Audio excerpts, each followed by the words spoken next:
si je peux parler en tant que Congolais, alors je peux dire à l'Église de Dieu, et partant de là au peuple congolais, nous pouvons remercier Dieu pour les accords que notre pays a signés avec les États-Unis. C'est là que je peux dire aux serviteurs de Dieu comme moi, n'ayons pas le langage pessimiste ou peut-être le langage plein de la haine. Imagine-toi un homme de Dieu qui dit, oh vous entendez, on parle des accords et de ceci et de cela. Oh non, ces accords ne sont pas à l'avantage d'un régime. C'est à l'avantage du peuple congolais. Si l'on a des minéraux en République démocratique du Congo, les autres viennent nous combattre à cause des minéraux. Maintenant, les autres disent, ok, nous venons vous aider à cause de vos minéraux. Pouvez-vous trouver normal qu'un homme de Dieu dise que ces accords-là, ce n'est pas pour le bien du peuple? Il ne faut pas suivre ce genre de discours. Ces accords, c'est pour le bien du peuple. Ces accords, c'est pour la paix en République démocratique du Congo. Que toutes ces personnes qui sont en brousse à l'est du pays, à quoi les minéraux les profitent? Et alors, il faut tisser les accords avec les grands du monde afin qu'ils interviennent,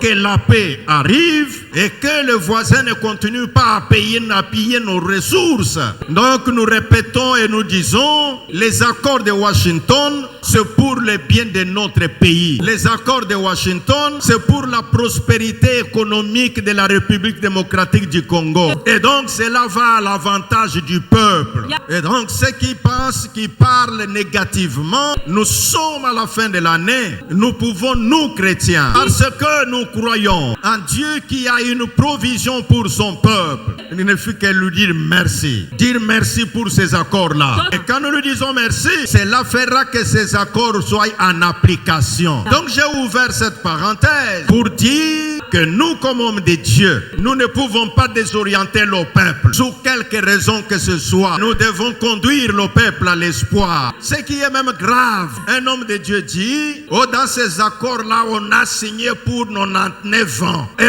si vous vous demandez où est-ce qu'on a écrit 99 ans, et vous sentez que c'est juste le cœur aîné qui parle. Or, en tant que serviteur de Dieu, nous devons respirer l'amour, prêcher l'amour, montrer aux Congolais, aimez-vous les uns les autres, montrer aux Congolais qu'il faut aimer votre pays. Et comme nous sommes à la fin de l'année, non seulement nous faisons l'évaluation de nous-mêmes, mais nous pouvons faire l'évaluation de ce qui se fait dans notre pays. Et je peux vous dire, je pense que les historiens ne vont pas me contredire. Parmi tous les accords qu'on signe, celui de Washington porte en lui beaucoup de germes d'espoir. Ce qui fait que quand nous rendons grâce à Dieu, nous pouvons également dire merci à Dieu pour ces accords-là. Pour terminer la guerre d'agression à l'est de notre pays. Oui, j'ai ouvert cette parenthèse parce que je disais, Jésus a levé les regards vers le ciel. Et c'est là que je dis à l'église que nous pouvons dire merci à Dieu, même pour ces accords-là. Même si nous n'avons pas encore vu tous les fruits sur le terrain, mais commençons déjà à remercier Dieu. Pendant que nous remercions Dieu,